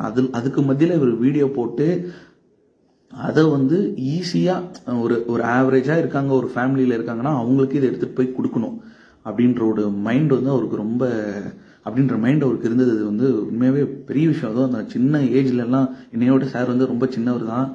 பட் உண்மையாகவே அவரோட விஷனும் பெருசு, அவரோட எய்மும் பெருசு. ஸோ அதை பார்க்கையில வெறும் 80 rupees 27 rupeesக்கெல்லாம் எலக்ட்ரிக்கல் மிஷின்ஸ் வீடியோ வந்து போஸ்ட் பண்ணுவார். எவ்வளோ சென்டர்ஸ் அப்போ வருவாங்க. ஏன் ஈவன் நீங்கள் மெட்டீரியல் கூட வாங்க முடியாது, ஆக்சஸே கம்மி தான். ஒரு 6 months தான் ஆக்சஸ் கொடுப்பாங்க. சார் எக்ஸ்டெண்ட் பண்ணுங்க சார், நாங்கள் வந்து கொஞ்சம் லேக்னா பண்ண மாட்டாங்க. வேணும்னா உனக்கு நான் ஆஃபர் கொடுக்குறேன், நீ அடுத்த வீடியோ வாங்கி பர்ச்சேஸ் பண்ணி பாருப்பா, ஏதாவது ஷார்ட் டேர்ம் அப்படி வீடியோஸ் பாருப்பா அப்படின்னு தான் சொல்லுவார் ஒழிய அவர் வந்து இது எந்த சென்டர்ஸுமே பண்ண மாட்டாங்க. ஸோ இவரை பார்க்கல எனக்கு ரொம்ப டிஃப்ரெண்ட்டாக இருந்தது. ஸோ ஓகே, நம்ம இவரை ப்ரொமோட் இன் த சென்ஸ் நம்ம சாரை வந்து நம்மளால முடிஞ்சு சாரை வந்து கண்டிப்பாக வெளியில் சொல்லியே ஆகணும். ஸோ நான் என்ன பண்ண ஆரம்பித்தேன், எனக்கு தெரிஞ்சு கிட்டத்தட்ட பார்த்தீங்கன்னா ஒரு 10 to 12 பேருக்கு நான் வந்து என்கிட்ட வந்து கேட்பாங்க, ப்ரோ நீங்கள் படிக்கிறீங்களா எனக்கு சொல்லிக் கொடுங்கன்னுவாங்க. நான் அந்த அளவுக்குலாம் ஒருத்தர் ஃபஸ்ட்டு நான் போஸ்டிங் வாங்கணும், நான் ப்ரொடியூசராக இருந்து நான் சக்ஸஸராக இருந்தால் மட்டும்தான் அவனுக்கு என்னால் வந்து மோட்டிவேஷன் கொடுக்க முடியும். பட் நானும் அந்த ஜோனுக்கே வரல. அப்போ இதுக்கு முன்னாடி ப்ரொடியூசராகவும் ரொம்ப ஹைலி எக்யூப்டாகவும் இருக்கிற நம்ம ஜெயசாம சாரை நான் ஈஸியாக சஜஸ்ட் பண்ணிட்டேன். சார் நீங்கள் போங்க, அவர்கிட்ட வீடியோ பர்ச்சேஸ் பண்ணிக்கோங்க, நான் வந்து கேரண்டி, அவர் வீடியோவை பர்ச்சேஸ் பண்ணிங்கன்னா நான் கேரண்டி. காசு வந்து அதுக்கு நீங்கள் பே பண்ணுற மணி வந்து வீண் அப்படின்னு நீங்கள் சொல்லவே மாட்டீங்க. சில சென்டர்ஸ் பேர்லாம் நான் சொல்லலை, அப்படி இங்கே சென்டர்ஸ் இருக்காங்க. அவங்கெல்லாம் வந்து பார்த்தீங்கன்னா ஃபஸ்ட்டு ஜெயசம சாரோட சேர்த்து கன்ஸ்ட்ரக்டிவாக அவங்களையும் நான் சஜஸ்ட் பண்ணியிருக்கேன் 2 பேருக்கு. அதுலேயும் பாருப்பா கிடைக்குதா, ஏன்னா எல்லாராலையும் வாங்க முடியாது. 40,000 50,000 வரும். நிறைய வீட்டில் வந்து ஃபினான்ஷியலாக அவங்க ஸ்டேபிள் இருக்க மாட்டாங்க. ஸ்டேபிள் இந்த சென்ஸ் ஃபினான்ஷியலாக அவ்வளோ அவங்க சப்போர்ட் பண்ண மாட்டாங்க, ஏன்னா அவங்களுக்கு ட்ரஸ்ட் இருக்காது இந்த ப்ராசஸ் மேலே. அதனால நான் ஜெயசம சாரை வந்து சஜஸ்ட் பண்ணுவேன். இவங்களுக்கு சில சென்டர்ஸ் சஜஸ்ட் பண்ணுவேன், கிளாஸே எடுக்க மாட்டாங்க. டிரான்ஸ்ஃபார்மர்ஸ் நடத்துவார், டிசியில் கொஞ்சம் நடத்துவார், இண்டக்ஷனும் மிஷினும், நான் அது இண்டக்ஷனும் சின்கர்ஸும் அப்புறம் நடத்துகிறேன்பா அப்படின்னுவார். அனலாக்ஸ் எல்லாம் நடத்தவே மாட்டாங்க. ஆனால் பாருங்கள் சார், மைக்ரோ ப்ராசஸர் இப்பயுமே ஃப்ரீ ஆக்சஸ் இருக்குது. நான் ஓப்பனாக சொல்கிறேன், மைக்ரோ ப்ராசஸர் வீடியோஸ் நான் பார்க்கல, சாரோட மைக்ரோ ப்ராசஸர் வீடியோஸ் பார்த்து தான் நான் என்னோட ப்ரோக்ராம்ஸ் எடுத்திருக்கேன். கண்ட்ரோல் சிஸ்டம்ஸ் வந்து சாரோட மாஸ்டர் காப்பி தான் நான் இன்னமும் வச்சு அதுதான் எல்லா எக்ஸாம்ஸ்க்கும் நான் யூஸ் பண்ணிட்டு இருக்கேன். தட் மீன்ஸ் அதையும் வச்சுப்பேன், கொஞ்சம் வந்து அவுட் சோர்ஸ்லையும் எடுத்துப்பேன், அது போதும். அப்போ சாரோட அட்வைஸ் என்ன அப்படின்னா, நிறைய படித்து மார்க் எடுக்கிறத விட எது தேவையோ அதை படித்து மார்க் எடுக்கணுன்ற அந்த ஸ்லோகன் தான் வந்து ஜெயசம சார் வந்து சொல்லுவார், அடிக்கடி சொல்லுவார். லைவ் கிளாஸஸ் போவோம் நாங்கள், அப்போ சொல்லுவார். உண்மையாகவே அதெல்லாம் தான் ஒரு கன்ஸ்ட்ரக்டிவாக எங்களை வந்து மூவ் பண்ண வச்சுது. அப்படியே கடந்து வந்துட்டோம். உங்களுடைய இந்த ப்ரிப்பரேஷன் ஜேர்னியில் நீங்கள் நிறைய எக்ஸாம்ஸ் அட்டன் பண்ணியிருக்கீங்க. ஆப்வியஸ்லி அதில் ஒரு சில எக்ஸாம்ஸில் வந்துட்டு நீங்கள் பக்கத்தில் வந்து மிஸ் பண்ணதா சொல்லியிருந்தீங்க. அந்த தருணத்தில் நீங்கள் வந்துட்டு உங்களை நீங்கள் எப்படி மோட்டிவேட் பண்ணீங்க? இப்போ லாஸ்ட்டாக நடந்து முடிஞ்ச combined engineering service examination oral டெஸ்ட்லேயுமே பக்கத்தில் வந்து மிஸ் பண்ண ஆஸ்பிரன்ஸுக்கும் இது கண்டிப்பாக ரொம்ப ஹெல்ப்ஃபுல்லாக இருக்கும். ஸோ நீங்கள் அந்த தருணத்தில் உங்களோட லாஸ்ட் டிஆர்பி எக்ஸாமில் நீங்கள் மிஸ் பண்ணும்போது, அதுக்கு முன்னாடி இருந்த டிஎன்இபி எக்ஸாமினேஷன் நீங்கள் மிஸ் பண்ணும்போது உங்ககிட்டயே நீங்கள் சொல்லிக்கிட்ட விஷயங்கள் என்ன அப்படிங்கிற விஷயத்த நீங்கள் ஷேர் பண்ணீங்க அப்படின்னா, இப்போ மிஸ் பண்ணவங்க கண்டிப்பாக மோட்டிவேஷனாக அதை எடுத்துக்கிட்டு கண்டிப்பாக ட்ரை பண்ணுவாங்க. ஸோ அதை கொஞ்சம் ஷேர் பண்ணீங்க அப்படின்னா இந்த இன்ட்ராக்ஷன் செஷன் வந்து சக்ஸஸ்ஃபுல்லாக வந்து கம்ப்ளீட் ஆகிடும். 1 மார்க் 2 மார்க்கில் போஸ்டிங் போகிறவங்க நிறைய பேர் இருப்போம். ஏன்னா நான் அந்த ஃபேஸ்லாம் கிராஸ் பண்ணியிருக்கேன். கிட்டத்தட்ட 3-4 எக்ஸாம்ஸ் வந்து நெக்கில் போயிட்டு விட்டு வந்தேன். 2 இது engineering TRB, poly, central government exams, ஆர்வி ஜெனரல்னு சொல்லிட்டு இந்த மாதிரி ஒரு எக்ஸாம்ஸ் எல்லாம் வந்து நெக்கில் போய் விட்டு வந்தேன். அவங்களுக்கெல்லாம் நான் ஒன்று தான் சொல்கிறேன், நீங்கள் ஆல்ரெடி அவ்வளோதான் இப்போ சக்ஸஸோட ஜோனில் இருக்கீங்க. இதுதான் ரியாலிட்டி. நான் உங்கள் ஃபேஸை கடை தான் நானும் வந்திருக்கேன். நீங்கள் ஆல்ரெடி யூஆர் இன் சக்ஸஸ் ஜோன். பயப்படாதீங்க, தைரியமாக அப்ரோச் பண்ணுங்கள். அந்த 1 மார்க் 2 மார்க் பார்த்தீங்கன்னா அது அந்த அந்த அந்த அந்த உங்களோட ஹார்ட் ஒர்க்குள்ளே தான் அது எங்கேயோ ஒளிஞ்சிக்கிட்டு இருக்கு. அப்போது எந்த இடத்துல தப்பு பண்ணுறோம், ஏதோ ஒரு விஷயம் மற்ற ஆஸ்பிரண்ட்டுக்கும் நம்ம ஆஸ்பிரண்ட்டுக்கும் அவன் வந்து ஒரு 4 விஷயம் எக்ஸ்ட்ரா தெரிஞ்சிருக்கான், நமக்கு அந்த 4 விஷயத்தில் 2 விஷயம் எக்ஸ்ட்ரா தெரியல. அந்த 2 விஷயம் என்னன்னு மட்டும் அனலைஸ் பண்ணி பிடிச்சிட்டிங்கன்னா முடிஞ்சு போச்சு. அந்த அந்த மற்ற கவர்மெண்ட் ஆஸ்பிரண்ட்ஸ்க்கும் நம்மளோட காம்படிட்டர்ஸ்க்கும் நமக்கும் உள்ள அந்த அந்த டிஃப்ரென்ஸ் என்னன்றதை நம்ம தெரிஞ்சுக்கிடணும். எப்படி தெரிஞ்சுக்கிடணும் அப்படின்னா, அவங்களுக்கு வந்து நம்மளை விட ஏதோ ஒரு இப்போ நம்ம ஒரு 110 ஆர் 120 எடுக்கிறோம், டிஆர்பியில் எக்ஸாம்பிள் சொல்கிறேன் அப்படின்னா அவங்க 140 எடுக்கிறாங்க, 150 எடுக்கிறாங்க. ஸோ நமக்கு அவங்களுக்கு டிஃப்ரென்ஸ் போட்டிங்க அப்படின்னா 30 மார்க்ஸ் டிஃப்ரென்ஸாக இருக்கும். காம்படேட்டிவ் எக்ஸாம்ஸ் இப்போ ஒரு கம்பெனி சர்வீஸ் வருது அப்படின்னா இப்போ நம்ம வந்து ஒரு 190 180 போடுறோம் அப்படின்னா அவங்க 220 போடுறாங்க. ஸோ அவங்களுக்கும் நமக்கும் வந்து 40 மார்க்ஸ் டிஃப்ரென்ஸ் இருக்குது. ஸோ அந்த பார்த்தீங்கன்னா அவ்வளோதான், நியர் டு ஜோனில் நம்ம வந்துட்டோம். ஒரு 20 மார்க்ஸ் 40 மார்க்ஸ்ன்றதெல்லாம் பெரிய சேலஞ்சிங்கே கிடையாது. சின்னசாக நம்ம போய் ஏதாவது ஒரு ஒர்க்கை அந்த இடத்துல செஞ்சோம் அப்படின்னா, நம்மள ஒரு ரூட்டில் போய் ஒரு சேஞ்ச் பண்ணோம் அப்படின்னா கம்பல்சரி அந்த போஸ்டிங் இதை வந்து நம்ம ரீச் பண்ணிவிடுவோம். இது வந்து யாருக்கு அப்படின்னா அந்த 1 மார்க் 2 மார்க் 5 மார்க்ஸ் 10 மார்க்ஸில் போஸ்டிங் வர்றவங்களுக்கு வந்து இதுதான். ஏன்னா அது நானும் வந்து அந்த ஜோன்லேருந்து தான் இப்போ இந்த ஜோனுக்கு வந்து வந்திருக்கேன். என் கூட வந்து ட்ராவல் பண்ண பரத் ஏஇ, சரவணன் ஏஇ, இப்போ அவங்கெல்லாம் டிஎன்இபியில் ஏஇயாக இருக்காங்க. இவங்கெல்லாம் பார்த்தீங்க அப்படின்னா 2017 போஸ்டிங் வாங்கிட்டாங்க. தமிழ்வாணன் ஏஇ, தீபன் சாரு எல்லாருமே டிஎன்இபியில் ஏஇயாக கிளியர் பண்ணாங்க. ஆக்சுவலாக பார்த்தீங்கன்னா அந்த செட்டில் எங்கள் சென்டரில் நான் ஒருத்தன் தான் போஸ்டிங் வாங்கலை. என் மேலே ரொம்ப ஹோப் இருந்தாங்க, நான் தான் போஸ்டிங் வாங்கலை. ஸோ அதுக்கு ரீசன் என்னென்னா எல்லாத்தையுமே வந்து அசால்ட்டாக நினைக்கிறது. அசால்ட் இந்த சென்ஸ் அசால்ட்டு கிடையாது, அசால்ட்டாக நினைக்கிறது. பண்ணிடலாம் நமக்கு இருக்கும். ஸோ அந்த ஓவர் கான்ஃபிடென்ஸும் இருக்கக்கூடாது, அண்டர் கான்ஃபிடென்ஸும் இருக்கக்கூடாது. நம்மக்கிட்ட வந்து ஒரு நியூட்ரலாக இருக்கணும். நம்மளால் முடியும். அந்த ஒரு மோட்டிவேஷனோட, டிசிப்ளினோட, கன்சிஸ்டன்ஸோட மூவ் பண்ணோம் அப்படின்னா கண்டிப்பாக இது வந்து சக்ஸஸ் நமக்கு கொடுக்கும். அதை எப்படி நான் அனலைஸ் பண்ண எனக்கு தெரிஞ்ச ஒரு மெத்தட் சொல்கிறேன் பாருங்க. நான் இப்போ இந்த கம்பைன்ட் இன்ஜினியரிங் சர்வீஸில் நான் வந்து 133 என்னோட டெக்னிக்கல் ஸ்கோரு, ஆஃப்டர்நூன் பேப்பர் வந்து 46. ஸோ டிஆர்பி 2021ல் 110 எடுத்தேன். அங்கேருந்து நான் எப்படி ஒரு 23 மார்க்ஸ் நான் பில்ட் பண்ணேன் அப்படின்னா, ப்ரீவியஸ் இயர் கொஷின்ஸ், டிஎன்பிஎஸ்சியோட ப்ரீவியஸ் இயர் கொஷின்ஸ் எடுத்து கம்ப்ளீட்டாக அனலைஸ் பண்ணோம். ஓகே, இந்த ஏரியாவிலேருந்து கொஷின்ஸ் கேட்குறாங்க. ஃபார் எக்ஸாம்பிள் சொல்லணும் அப்படின்னா, மெஷின்ஸ் எடுத்துக்கிட்டீங்க அப்படின்னா, இண்டக்ஷன் மிஷின் எடுத்துக்கிட்டீங்க அப்படின்னா ஸ்லிப்லேருந்து கம்பல்சரி ஒரு ப்ராப்ளம் இருக்கும், கண்டிப்பாக ஒரு ப்ராப்ளம் இருக்கும். பவர் சிஸ்டம்ஸ் எடுத்துக்கிட்டீங்க அப்படின்னா ஸ்விங் ஈக்குவேஷன், ஈக்குவலேரியா கிரைட்டீரியன்லேருந்து பேசிக்காக ஒரு கொஷின் இருக்கும். ஒன்று டிரான்சியன்ட் ஸ்டெபிலிட்டி, இல்லைனா டிரான்சியன்ட் ஸ்டெபிலிட்டி, ஸ்டெடி ஸ்டேட் ஸ்டெபிலிட்டிலேருந்து ஒரு கொஷின் கேட்பாங்க. அரல்ஸ் இனர்ஷியா வச்சு ஒரு ப்ராப்ளம் கேட்பாங்க. இது கம்பல்சரி. இப்போ இதெல்லாம் ஏன் இதை நான் ஹைலைட்டடாக சொல்கிறேன்னா, ஸ்லிப்பு தெரியும், பட் மெஷின்ஸில் ஸ்லிப்பு போட்டுருவோம் எல்லாரும். ஸ்விங் ஈக்குவேஷனில் ஈக்குவலேரியா கிரைட்டீரியனில் இந்த டிரான்சியன்ட் ஸ்டெபிலிட்டி கூட ஏதோ ப்ரீவியஸ் இயர் கொஷின்ஸ் பார்த்து அதில் போட்டுருவோம்னு வச்சுக்கோங்க. ப்ராப்ளம்ஸ் வந்து லேக் ஆகும். நம்ம எல்லாருமே மேக்ஸ் ஆஃப் லேக் ஆகும். அதே மாதிரி bus impedance bus admittance bus கால்குலேஷன்லேருந்து கண்டிப்பாக ஒரு கொஷின் கேட்பாங்க. ஃபால்ட் கால்குலேஷன்லேருந்து ஒரு கொஷின் கேட்பாங்க. வாட் மீட்டர் மெத்தட் வச்சு அது சர்க்கியூட்ஸ்னாலும் சரி, இல்லை வந்து மெஷர்மெண்ட்ஸ்னாலும் சரி, கம்பல்சரி ஒரு கொஷின் கேட்பாங்க. எல்லா எக்ஸாம் இன்னொன்று சொல்லணும்னா, அனலாக் டு டிஜிட்டல் கன்வெர்ட்டர் வந்து கண்டிப்பாக ஒரு கொஷின் வரும். அந்த ஃபார்முலா ரெசல்யூஷனோ இல்லை வந்து அதாவது இது R2R லேடர் வச்சு கொஷின்ஸ் கேட்பாங்க பாருங்க. இது எல்லாமே ஏன் இதை நான் ஹைலைட் பண்ணி சொல்கிறேன்னா, 2017 டிஆர்பிலேருந்து 2021 டிஆர்பி வரைக்கும் இதில் நான் எதுவுமே இம்ப்ரூவ்மெண்ட் பண்ணவே இல்லை. இந்த ஏரியாஸ்லாம் இம்ப்ரூவ்மெண்ட்டே பண்ணலை. இருக்கிறது எல்லாம் படிப்பேன், 110 100 ரீச் ஆகிடும். பட் இந்த ஏரியாவை நான் இம்ப்ரூவே பண்ண மாட்டேன். சிம்பிளாக சொல்லணும்னா 2010 டிஆர்பியில் கூட எடுத்து பாருங்க, அனலாக் டு டிஜிட்டல் கன்வெர்ட்டர்லேருந்து கொஷின் இருக்கும். நான் சொன்ன அந்த இம்பிடன்ஸ் ZBusலேருந்து ஒரு கொஷின் கேட்டிருப்பாங்க. அது ஒரு 2 மார்க்கு, இது ஒரு 2 மார்க்கு. ஆக்சுவலாக 115 பாலிடெக்னிக்கில் போஸ்டிங் போனது. இந்த 110 ஒரு 3 2 மார்க் பிடிச்சிருந்தானா நீ போஸ்டிங். அதே மாதிரி இனர்ஷியா கான்ஸ்டன்ட்லேருந்து ஒரு கொஷின் கேட்டிருப்பாங்க, பிடிச்சிருந்தா நீ போஸ்டிங். இப்போ இதை தான் நான் வந்து அனலைஸ் பண்ணி, ஓகே இந்த ஏரியாலாம் நம்ம வீக்காக இருக்கும், இதை நம்ம லேர்ன் பண்ணி ஆகணும்னு சொல்லிட்டு அப்போ உட்காந்து திருப்பி லேர்ன் பண்ண ஸ்டார்ட் பண்ணுறேன். அந்த ஜேர்னிலலாம் என் கூட ஜெயசர்மா சாரோட பங்களிப்பு வந்து ரொம்ப அதிகம். ஏன்னா ஜெயசர்மா சாரோட micro processor videos, control system videos பார்த்து தான் இன்னும் நிறைய விஷயங்கள் நான் இம்ப்ரூவ் பண்ணிக்கிட்டேன். ஏன்னா அதெல்லாம் ஃப்ரீ ஆக்சஸ் கொடுத்துருந்தாரு. அப்புறம் நான் வாங்கினேன், டெஸ்ட் சீரிஸ் வாங்கினேன், ஜெயசர்மா சாரோட டெஸ்ட் சீரிஸ் வாங்கினேன். நிறைய பேருக்கு நான் அவரோட டெஸ்ட் சீரிஸ் வந்து ஃபுல் பெய்ட் கோர்சஸ் கம்ப்ளீட்டாக வந்து சாருக்கு சொல்லிடுவேன். ஸோ அதுதான் கிராஸ் ரூட் எவால்வேஷன். கிராஸ் ரூட்லேருந்து எவால்வ் பண்ணணும் நாம. அப்போது இந்த கொஷின்ஸ் ஓகே, இந்த ஏரியா இது நான் சொல்கிறது வந்து கொஞ்சம் கம்மியான இது. இன்னும் நீங்கள் அனலைஸ் பண்ணிங்கன்னா சர்க்யூட் தியரியில் நான் ஃபர்ஸ்ட் பார்ட் எல்லாம் படிச்சிருவேன். இது ஸ்டெடி ஸ்டேட் அனலைசிஸ் இதெல்லாம் வந்து பார்த்தீங்கன்னா பெரிய லெவலுக்கு ஒரு இன்ட்ரெஸ்டோடலாம் படிக்க மாட்டேன். அது வந்து பார்த்துக்கிடுவானா பார்த்தீங்கன்னா 2 கொஷின் அதுலேருந்து உங்களுக்கு வந்து ரைஸ் பண்ணுவாங்க. இது நான் சொல்கிறது வந்து சர்க்யூட் தியரியில்.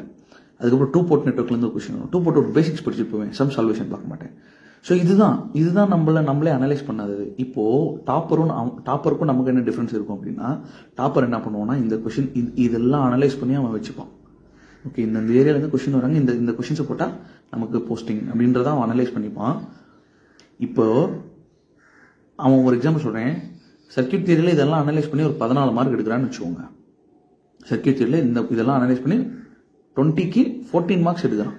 10 சப்ஜெக்ட் கேட்குறாங்க. அதே மாதிரி 10 சப்ஜெக்ட்லையும் அவன் 14 ரா ஸ்கோரே வச்சிடறான்னா 14 × 10 எவ்வளோ வருது உங்களுக்கு? 140 வருது. 6 கொஸ்டின் அவனுக்கு தெரியல, 140 வருது. 140 இந்த சென்ஸ் அது மத்தியான பேப்பரில் ஒரு 60 போடுறாருன்னு வச்சுக்கோங்க கஷ்டப்பட்டு, அவ்வளோதான், முடிஞ்சு போச்சு. 200 is a great score, it's a great deal. இப்போ அப்கமிங் எக்ஸாம்ஸ் அப்கமிங் டிஆர்பியில் டிஎன்இபி இல்லை இப்போ டிஎன்இபி கால்ஃபர் பண்ணுறாங்க சொல்லியிருக்காங்க. டிஎன்இபி இல்லை டிஎன்பிசி கம்பெனி சர்வீஸ்லாம் இந்த கிராஸ் ரூட்டை பிடிச்சோம்னா நமக்கு கம்பல்சரி போஸ்டிங் கிடைச்சிரும். ஸோ எனக்கு தெரிஞ்ச நாலேஜ் இதுதான். நான் இப்படி தான் என்னோடய எக்ஸாம்ஸ் கிராக் பண்ணேன். எந்த ஒரு இடத்துலையும் டவுனாக ஃபீல் பண்ணாதீங்க. கொஞ்ச நேரம் ரொம்ப படித்து ரொம்ப ஸ்ட்ரெஸ்ஸாக இருந்தது அப்படின்னா கொஞ்ச நேரம் படுத்து ரெஸ்ட் எடுங்க. குவாலிட்டி ஆஃப் ஸ்லீப் எப்பயுமே ஸ்ட்ரெஸ்ஸை குறைக்கும். அன்வான்டாக உங்களை நீங்களே எல்லாத்துலேயும் ஹிங்கப்பாக இருக்காதீங்க. இப்போ நம்ம ஆஸ்பிரண்ட்டாக இருக்குன்ற பட்சத்துக்கு ஃப்ரெண்ட்ஸோட ப்ராப்ளம்ஸை நான் தீர்த்து வைக்கிறேன், என் ஃப்ரெண்டோட லவ் மேட்டருக்கு கொஞ்சம் போய் நான் ஹெல்ப் பண்ணுறேன், என் ஃப்ரெண்டு அவனோட ஃபேமிலி மேட்டர் என்கிட்ட சொல்கிறான், அதை நான் காது கொடுத்து கேட்குறேன். நம்ம ஃப்ரெண்டுக்கு நம்ம நீடட் தான், ஃப்ரெண்டோ எல்லாத்துக்குமே நீடட் தான். பட் நமக்கே ஒரு ப்ரெஷர் இப்போ தலைமையில் இருக்குது. அப்போ அந்த எக்ஸ்டர்னல் ப்ரெஷர்லாம் உங்கள் தலையில் போட்டுக்காதீங்க. அவங்கள நான் அவாய்ட் பண்ண சொல்லலை, அவங்கக்கிட்டேருந்து ஹைட் ஆகிருங்க. புரியுதுங்களா சொல்கிறது? அவங்கக்கிட்டேருந்து ஹைட் ஆகிருங்க. எல்லா டைமும் அவங்களுக்கு அவைலபிளாக இருக்காதீங்க. எப்போ ப்ராசஸ் முடிகிற வரைக்கும், இந்த ப்ராசஸ் முடிகிற வரைக்கும் அவங்களுக்கு அவைலபிளாக இருக்காதீங்க. சில விஷயங்களுக்கு அவங்களுக்கு நோ சொல்லி பழகுங்க, உங்களுக்கு நீங்களே நோ சொல்லியும் பழகுங்க. இப்போது காலையில் எழுவோம், 5 மணிக்கெல்லாம் எழுவோம், கொஞ்ச நேரம் படுப்போம், 7 மணி ஆகிடும், 2 மணி நேரம் ஓடிடும். ஃபுல் டைம் ப்ரிப்பேர் பண்ணுற ஆஸ்பிரன்ஸ்க்கு சொல்கிறேன். இந்த ஆஃபீஸ் கோயர் ஆஸ்பிரன்ஸ் அவங்க டிஃப்ரெண்ட்டு. அவங்களுக்கு எப்பயுமே ஒரு ப்ரெஷர் இருக்கனால கண்டிப்பாக அவங்க தன்னை கிடைக்கிற டைமில் படிக்கணும்னு நினைப்பாங்க. ஆனால் இந்த ஃபுல் டைம் ப்ரிப்பேர் பண்ணுற ஆஸ்பிரன்ஸ்க்கு செய்கிற மிகப்பெரிய தவறே இதுதான். நிறைய டைம் வேஸ்ட் பண்ணிவிடுவாங்க. ஆனால் அவங்க என்ன நினச்சிக்குவாங்க, எக்ஸ்ட்ரா காடோ இல்லை நேச்சுரோ நமக்கு ஹெல்ப் பண்ணலை, நம்ம போஸ்டிங் தான் நினைப்பாங்க. ஆக்சுவலாக கையை நம்ம இப்படி நீட்டக்கூடாது, மேலே இருக்கிறது தான் காரணம்னு. கை நம்ம எக்ஸாம்ஸ் தோத்தோன்னா கையை நம்ம இப்படி நீட்டணும், நம்ம தான் காரணம், அதுக்கு நம்ம தான் காரணம், வேறு யாருமே கிடையாது, பியூர்லி நம்ம தான். இந்த டிசிஷன் ஆஸ்பிரண்ட்டுன்ற கவர்மெண்ட் எக்ஸாம்ஸ் கிராக் பண்ணணும் டிசிஷன் எடுத்தது நம்ம தான். அதில் சக்ஸஸ் ஆகிறதுக்கு காரணம் நம்ம தான், ஃபெயிலியருக்கும் காரணம் நம்ம தான். ஸோ எல்லாமே கை இப்படி நீட்டக்கூடாது, இல்லை அடுத்தவங்களை பார்த்து இப்படி பாயிண்ட்டும் பண்ணக்கூடாது. காரணம் நம்ம இப்படி நீட்டணும் நம்ம. ஸோ நம்ம தான் நம்மளோட சின்ன சின்ன ஆக்டிவிட்டிஸ் சேஞ்சு தான் அந்த விஷயத்தை சேஞ்ச் பண்ணணும். செகண்ட் இன் சென்ஸ் ஃபைனலாக ஆஸ்பிரன்ஸ்க்கு ஒன்று சொல்லிக்கிறது என்னென்னா, யங் ஆஸ்பிரன்ஸ் ஒரு 90s ஆஸ்பிரன்ஸ் மேக்ஸ் ஆஃப் அதில் இருக்க மாட்டாங்க. யங் ஆஸ்பிரன்ஸ்க்கு என்ன சொல்கிறேன்னா, நீங்கள் சோஷியல் மீடியாவில் உங்களோட டைமை வேஸ்ட் பண்ணிட்டு இருக்கீங்க அப்படின்னா நீங்களே நினச்சிக்கோங்க, உங்களோட ப்ராசஸ் தள்ளி போயிட்டே இருக்கும். இன்ஸ்டாகிராம்லேயோ ஆர்எல்ஸ் ஃபேஸ்புக்லேயோ ட்விட்டர்லேயோ or else any social media platform, PUBG, call of duty, ஏதோ ஒரு கேம்ஸ், சிம்பிளாக சொல்கிறேன், கால்னால் பிரோஜனம் கிடையாது. உங்களுக்கு அது போஸ்டிங்கும் வாங்கி கொடுக்க போகிறதில்ல. உங்களுக்கு பார்த்தீங்க அப்படின்னா அடுத்த ஜோனுக்கு அதை எடுத்துகிட்டு போய்யும் விடாது. ஏன்னா நான்லாம் அதை எக்ஸ்பீரியன்ஸ் பண்ணுவேன். கால் ஆஃப் டியூட்டி விளையாடுவேன், இன்ஸ்டாகிராமில் ரீல்ஸ் பார்ப்பேன். ஒன்றும் இல்லை, இன்ஸ்டாகிராம் எடுத்துக்கிடுங்க, சாப்பிட்டு ஒரு 8 மணிக்கு உட்கார்றீங்கன்னு வச்சுக்கோங்க, நம்ம சும்மா எடுப்போம், என்ன இருக்குது இன்ஸ்டாகிராம் பார்ப்போம்னு சொல்லிட்டு ஒரு ரீல் எடுப்போம். அது எண்ட்லெஸ் அல்காரிதம். அது அப்படி ஸ்வைப் பண்ணிகிட்டே இருப்போம், அது ஒரு இடத்துல நிற்காது, அந்த ரீல்ஸ் வந்துகிட்டே இருக்கும். அதுதான் எண்ட்லெஸ் அல்காரிதம். அப்படி தான் அந்த அல்காரித்தத்தை இன்ஸ்டாகிராம் பில்ட் பண்ணியிருக்காங்க. இப்படி நீங்கள் போகையில் எனக்கு தெரிஞ்ச ஒரு ரீல்ஸ் ஒரு இன்ஸ்டாகிராம் ரீலோட நேரம் பார்த்தீங்கன்னா ஒரு 30 செகண்ட் இருக்குன்னு வச்சுக்கோங்க. அந்த 30 செகண்டில் ஃபஸ்ட்டு 5 செகண்ட் உங்களால் என்ன பண்ண முடியும்? 30 செகண்டில் ஃபஸ்ட்டு 5 செகண்ட் உங்களால் அந்த ரீலில் நீங்கள் சாட்டிஸ்ஃபை ஆகாமல் நீங்கள் மூவ் பண்ண உங்களோட டோப்பமைன் லெவல் குறைஞ்சிட்டே வரும். ஒன்ஸ் உங்கள் டோப்பமைன் லெவல் மினிமைஸ் ஆக ஸ்டடீஸ் மேலே இருக்க ஆர்வம் கம்ப்ளீட்டாக போய்டும். இதுவும் ஒரு ரீசன். நம்ம டவுன்ஃபால் ஆகிறதுக்கு, நமக்கு ஆன்சைட்டி வர்றதுக்கு இதுவும் ஒரு ரீசன். இது மேஜர் ரீசன். இன்னைக்கு யங்ஸ்டர்ஸ் வந்து பண்ணிட்டு இருக்கேன். நான் என்ன சொல்லுவேன் அப்படின்னா, நான் பண்ண சொல்றேன். 2019 I completely dismantled my account. Instagram dismantle பண்ணேன், ஃபேஸ்புக் வந்து டிஸ்மேண்டில் பண்ணேன், எல்லாமே அன்இன்ஸ்டால் பண்ணிட்டேன். ஆப் அன்இன்ஸ்டால் பண்ணிட்டேன். கால் ஆஃப் டியூட்டி அன்இன்ஸ்டால் பண்ணேன். அதுக்கப்புறம் பார்த்தீங்க அப்படின்னா என்கிட்ட வாட்ஸ்அப் இருக்கு, டெலகிராம் இருக்கு, ஃபைல் ஷேரிங் பர்பஸ்க்காக வாட்ஸ்அப், டெலகிராம். ஏன்னா இது வந்து லாங் லாஸ்டிங் கிடையாது. ஒரு ப்ராசஸ்ல போய் உட்காந்துட்டீங்க அப்படின்னா உட்கார வரைக்கும் உங்களுக்கு வந்து நீங்க ஒரு அண்டர் கிரவுண்ட் போயிடணும், ஒரு மாங்க் மோடுக்கு நீங்க போயிடணும். அந்த மாங்க் மோடுக்கு நீங்க போற வரைக்கும் இதெல்லாம் நமக்கு தேவை கிடையாது. ஏன்னா it is not going to pay anything for you. So அதனால ஒரு யூஸும் இல்லை. அவன் வெளியிலேருந்து உங்களை இன்ஃப்ளூயன்ஸ் பண்ணிகிட்டே இருப்பான். அதை பார்த்து நாம நம்மளோட நேரத்தை வந்து வீணடிச்சுக்கிட்டு, வெளியே கேட்டால் நம்ம என்னன்னு சொல்லிப்போம், சொந்தக்கார கல்யாணத்துக்கு முன்னே ஆஸ்பிரண்ட். உடனே அந்த சொந்தக்காரன் என்ன பண்ணுவான், சில பேர் அக்கறையிலையும் பேசுவான், சில பேர் குத்தியும் விடுவாங்க. அக்கறையில் பேசணுன்னே நம்ம தப்பாக நினச்சிப்போம். தப்பு நம்ம மேலே.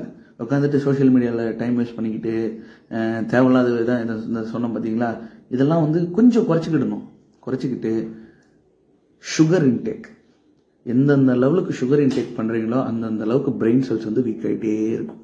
ஸோ முடிஞ்ச அளவுக்கு சுகர் இன்டேக்கை வந்து கம்மி பண்ணிக்கிட்டு உங்களோட ஜேர்னியை ஸ்டார்ட் பண்ணி ஒரு 6, ஏன்னா எனக்கு தெரிஞ்சு நெக்ஸ்ட் இயர் வந்து பல்க் வேகன்சிஸ் வந்து வரப்போகுது.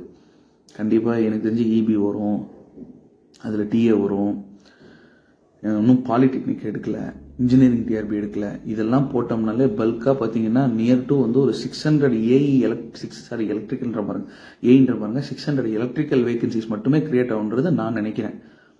ஸோ அதை நம்ம அட்டைன் பண்ணணும் அப்படின்னா இன்னைக்கு நம்ம சேஞ்ச் பண்ணி அப்போ வரட்டும் பார்த்துக்கலான்னு இல்லை, இப்போந்தே கொஞ்சம் கொஞ்சமாக படித்து போனீங்கன்னா டெஃபினட்டாக சொல்கிறேன், அடுத்த வருஷம் நீங்களும் ஒரு ஆஸ்பிரண்ட்டாக இருப்பீங்க. All the best. கூடிய விரைவில் எல்லாரையும் வந்து அரசு அதிகாரியாக பார்க்கணுன்றது என்னோட ஆசை. ஜெயசம சாரோட மிகப்பெரிய கனவும் அதுதான். ஒரு கன்ஸ்ட்ரக்டிவ் சொசைட்டி அவர் பில்ட் பண்ணணும்னு நினைக்கிறாரு. So all the best. Thank you. நன்றி ஜெயசம சார். இன்டராக்டிவ் செஷன் வந்து நல்லபடியாக வந்திருக்கும் நான் நம்புகிறேன். கமெண்ட் செக்ஷனில் உங்களுடைய ஒப்பீனியனை வந்து மறக்காமல் பதிவு பண்ணுங்க. அடுத்து பிடபிள்யூடி ஏஇயா செலக்ட் இருக்கிற செல்வராஜ் சாரை வந்து நம்ம இன்டர்வியூ பண்ண போகிறோம். அவங்களையுமே இதே மாதிரி இன்டராக்ட் பண்ண போகிறோமா இல்லை கூகுள் மீட் ஆர் ஜூமில் வந்து இன்டராக்ட் பண்ண போகிறோமா அப்படிங்கிறத பின்னாடி சொல்கிறோம். அது போக நம்மளுடைய ஜேஎஸ்எம்எஸ் அகாடமி யூடியூப் சேனலில் ஆல்ரெடி நம்ம போஸ்ட் பண்ணியிருந்த பிஒய்க்யூ செஷன், அந்த பிஒய்க்யூ செஷனில் வந்து சொல்லியிருந்த விஷயங்கள் என்ன அப்படின்னா, லைவாக அட்டன் பண்ணவங்கள தவிர ரெக்கார்டாக பார்க்கக்கூடியவங்க என்கிட்ட சொன்ன விஷயங்கள், சார் இந்த வீடியோவில் நிறைய அன்றான விஷயங்கள்லாம் நீங்கள் வந்து பேசியிருக்கீங்க, நான் லைவ்ல வந்து இன்ட்ராக்ட் பண்ணுவோம்ல, ஸோ அதை எல்லாமே கொஞ்சம் கட் பண்ணி கொடுத்தா நல்லா இருக்குங்கிற மாதிரி சொல்லி கேட்டிருந்தீங்க. ஸோ அந்த அடிப்படையில் வந்து பார்த்தீங்கன்னா கண்ட்ரோல் சிஸ்டம்ஸ் லைவ் செஷன் இருக்கு. அந்த கண்ட்ரோல் சிஸ்டம்ஸ் லைவ் செஷன் ஒரு 14 வீடியோ பக்கமாக இருக்கும்னு நினைக்கிறேன். இந்த 14 வீடியோக்களையுமே ஒரே வீடியோவா தொகுத்து ஒரு வீடியோக்கள்லையுமே நம்ம பேசின விஷயங்கள் எல்லாத்தையுமே கட் பண்ணி ஒரு பர்ஃபெக்டான ஒரு மெட்டீரியலா வந்து ஒரு வீடியோ புக்காவே வந்து நம்ம ரெடி பண்ணியிருக்கோம். கண்ட்ரோல் சிஸ்டம்ஸ் ரெடி பண்றோம், டிஜிட்டல் எலக்ட்ரானிக்ஸ் ரெடி பண்றோம், பவர் சிஸ்டம்ஸ் ரெடி பண்றோம். வெறும் 3 வீடியோக்கள் வந்து பாத்தீங்கன்னா மொத்த வீடியோவுமே வந்து நம்ம வந்து கொண்டு வர போறோம். அது போக டிஸ்கிரிப்ஷன் அண்ட் கமெண்ட் செக்ஷன்ல வந்து பாத்தீங்கன்னா அந்த வீடியோக்களுடைய டிஸ்கிரிப்ஷன் கமெண்ட் செக்ஷன்ல அந்த வீடியோ புக்கோடைய பிடிஎஃப்ஐயுமே வந்து நம்ம அட்டாச் பண்ண போறோம் அப்படிங்கிற விஷயத்தையுமே இந்த இடத்துல நான் பதிவு பண்ண விரும்புறேன்.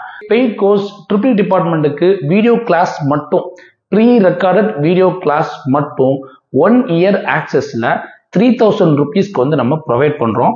20 to 30% ஆஃபர் கரண்ட்லி அவைலபிள். கீழே தெரியுற வாட்ஸ்அப் நம்பர் நீங்க கான்டாக்ட் பண்ணலாம். அது போக நம்ம டெஸ்ட் சீரிஸும் ப்ரொவைட் பண்றோம். நீங்க ஒன்ஸ் 3000 rupeesக்கு இந்த கோர்ஸை பர்ச்சேஸ் பண்ணீங்க அப்படின்னா உங்களுக்கு அதோட சேர்த்து பக்கத்துல கிராஸ் கோர்ஸ் கொடுத்துருப்போம் பாருங்க, அதையுமே நீங்க வந்து என்ன செஞ்சுக்கலாம், ஆக்சஸ் பண்ணிக்கலாம். இல்ல சார் கிராஸ் கோர்ஸ் மட்டும் போதும் அப்படின்னு சொல்றவங்க 1000 rupees வரும். அது ஒரு 20 to 30% ஆஃபர் அவைலபிளா இருக்கு. நீங்க கீழே இருக்கக்கூடிய வாட்ஸ்அப் நம்பரை கான்டாக்ட் பண்ணலாம். அது கிராஸ் கோர்ஸ் தாங்க, அது கிராஸ் கோர்ஸ். ஓகேங்களா, நம்ம வந்து என்ன ப்ரொவைட் பண்றோமோ அதை தான் இங்க சொல்றோம். ஸோ இது ஃபுல் கோர்ஸ் அப்படின்னு நாங்க சொல்லல. இது எல்லாமே சைட்ல தெரியக்கூடிய விஷயங்கள் எல்லாமே கிராஸ் கோர்ஸ் கொஞ்சம் இருக்கு, ஃபுல் கோர்ஸுமே இருக்கு. ஓகேங்களா, ரைட். இது போக இசிஇ டிபார்ட்மெண்ட்டுக்கு வந்து பாத்தீங்கன்னா 2000 rupeesல நம்ம இசிஇ டிபார்ட்மெண்ட்டுக்கான கிளாஸஸ், அப்புறம் உங்களுக்கு வந்துட்டு பாத்தீங்கன்னா கிராஸ் கோர்ஸ் அதுல வந்து கவர் ஆயிடும். டெஸ்ட் சீரியஸும் கவர் ஆகிடும். இசி டிபார்ட்மெண்ட்டுக்கு 2000 rupeesல இந்த எல்லா ஃபீச்சர்ஸுமே வந்து கவர் ஆகிடும். சார் இந்த வீடியோ கோர்ஸ் பார்த்தீங்கன்னா டிஎன்பிஎஸ்சிக்கு மட்டும்தான் வருமாங்கன்னா டிஎன்பிஎஸ்சி ஏஇக்கு வரும், டிஆர்பி பாலிடெக்னிக் எக்ஸாமினேஷன்ஸ்க்கு வரும். ஓகேங்களா? இது போக வந்து பார்த்தீங்கன்னா உங்களுக்கு பிஎஸ்யூக்குமே வந்துட்டு சூட் ஆகும். கேட் எக்ஸாமில் வந்து பார்த்தீங்கன்னா ஈஸி டு மாடரேட் லெவலில் ஹெல்ப்ஃபுல்லாக இருக்கும். நம்மளுடைய JSMS 2.0 யூடியூப் சேனலில் கேட் எக்ஸாமினேஷன்ஸுக்காகவே பிரத்யேகமாக ப்ரீவியஸ் இயர் கொஸ்டின் செஷன் வந்து பண்ணிக்கிட்டு இருக்கோம். ஸோ அந்த சேனலையுமே போய் செக் பண்ணி பாருங்க. அதனுடைய பிளேலிஸ்டையுமே நான் கீழே டிஸ்கிரிப்ஷன் பாக்ஸில் கொடுக்குறேன். அது போக நம்ம நவீன் சார் சொன்ன ஃபேவரட் பிளேலிஸ்ட் லிங்க்லையுமே வந்து பார்த்தீங்கன்னா கீழே டிஸ்கிரிப்ஷன் அண்ட் கமெண்ட் செக்ஷன் வந்து நான் ஆட் பண்ணுறேன். போய் செக் பண்ணி பாருங்க. நம்ம சேனல் சப்ஸ்கிரைப் பண்ண மறந்தீங்கன்னா மறக்காம சப்ஸ்கிரைப் பண்ணுங்க. தேங்க்ஸ் ஃபார் வாட்சிங் திஸ் வீடியோ.